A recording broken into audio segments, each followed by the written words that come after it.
Part 9. Kau memegang kartu penting dalam hubungan interpersonal. Pemuda. Yah, tak pernah kubayangkan aku akan mengunjungi tempat seorang filsuf untuk mendengar tentang tidak disukai. Filsuf. Aku sadar benar ini bukan hal yang mudah ditelan. Barangkali perlu sedikit waktu untuk bisa mengunyah dan mencernanya. Kalau membahasnya lebih jauh dari ini, kurasa engkau tak akan bisa menyimpannya di otakmu. Jadi aku ingin mengatakan padamu satu hal lagi, satu masalah pribadi yang berkaitan dengan pembagian tugas, lalu mengakhirinya untuk hari ini. Pemuda. Oke, filsuf. Yang ini juga tentang hubungan dengan orang tua. Hubunganku dengan ayahku selalu goyah, bahkan saat aku masih kecil. Ibuku meninggal ketika aku berusia 20 tahun, tanpa sekalipun terlibat dalam obrolan nyata denganku. Setelahnya, hubunganku dengan ayahku menjadi sangat kaku. Begitulah halnya, sampai aku mengetahui teori psikologi Adler dan memahami berbagai gagasan Adler. Pemuda, mengapa hubunganmu dengan ayahmu buruk? Filsuf, yang kumiliki dalam memoriku adalah gambaran dari suatu masa ketika dia memukulku. Aku tidak ingat sama sekali apa yang mungkin telah kulakukan sebagai penyebabnya. Aku hanya ingat bersembunyi di bawah meja, berusaha kabur darinya, ketika dia menyeretku keluar dan dengan keras memukuliku, dan bukan hanya sekali, namun berkali-kali. Pemuda, rasa takut itu menjadi sebuah trauma. Filsuf, kurasa sampai aku mengetahui teori psikologi Adler, aku memahaminya dengan cara semacam itu. Sebab ayahku orang yang pendiam dengan suasana hati yang berubah-ubah. Tanpa berpikir dia memukulku waktu itu, itulah sebabnya hubungan kami menjadi buruk. Adalah cara berpikir yang mengadopsi pandangan teologi Freud. Posisi pandangan teologi Adler menjungkir balikan sepenuhnya interpretasi hubungan sebab dan akibat tersebut, yang artinya aku membangkitkan memori saat dipukuli karena aku tidak mau hubunganku dengan ayahku menjadi lebih baik. Pemuda. Jadi, pertama engkau memiliki tujuan utama tidak menginginkan hubunganmu dengan ayahmu menjadi lebih baik dan tidak ingin memperbaiki hubungan di antara kalian. Filsuf, itu benar. Bagiku lebih mudah untuk tidak memperbaiki hubunganku dengan ayahku. Aku bisa memakai alasan karena ayah seperti itulah hidupku tidak berjalan dengan baik. Bagiku, itu adalah sebuah kebajikan, dan ada pula aspek balas dendam pada seorang ayah feodal. Pemuda, itulah persisnya yang ingin kutanyakan. Sekalipun hubungan sebab dan akibatnya dibalik, yang artinya engkau berhasil menganalisis diri sendiri dan berkata, aku punya hubungan buruk dengan ayahku bukan karena dia memukulku, tapi aku membangkitkan memori saat dipukul olehnya, karena aku tidak mau hubunganku dengan ayahku membaik. Bagaimana ini bisa benar-benar mengubah keadaan? Pikiran tersebut tidak mengubah fakta bahwa kau dipukul saat masih kecil, bukan?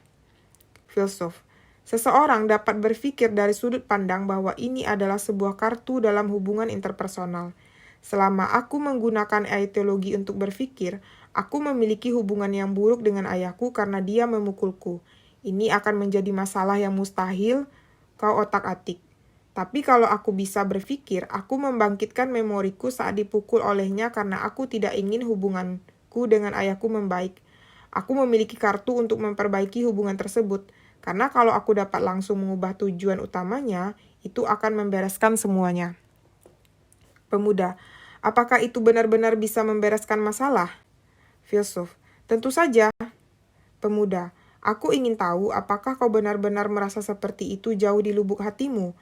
Aku bisa memahaminya secara teori, tapi rasanya ada yang belum pas dari hal ini. Filsuf, kalau begitu ini tentang pembagian tugas. Benar bahwa ayahku dan aku memiliki hubungan yang rumit. Dia orang yang keras kepala dan aku takkan pernah membayangkan perasaannya bisa berubah dengan mudah. Terlebih lagi, kemungkinan besar dia malah sudah lupa pernah melayangkan tangan padaku. Akan tetapi, waktu aku membuat tekad untuk memperbaiki hubungan kami, tidak penting bagiku gaya hidup macam apa yang ayahku miliki, atau apa anggapannya tentang diriku, atau sikap seperti apa yang mungkin akan diambilnya sebagai tanggapan terhadap pendekatanku. Hal-hal tersebut sama sekali tidak penting. Sekalipun tidak ada niatan dari sisinya untuk memperbaiki hubungan kami, aku tidak akan keberatan sedikit pun. Masalahnya adalah apakah aku akan bertekad melakukannya atau tidak, dan aku selalu memegang kartu penentu dalam hubungan interpersonal tersebut. Pemuda, kau selalu memegang kartu penentu dalam hubungan interpersonal? Filsuf, ya, banyak orang berpikir kartu penentu dalam hubungan interpersonal dipegang oleh pihak satunya. Itulah sebabnya mereka bertanya-tanya, bagaimana perasaan orang itu tentang diriku, dan pada akhirnya hidup dengan cara tertentu demi memuaskan harapan orang lain.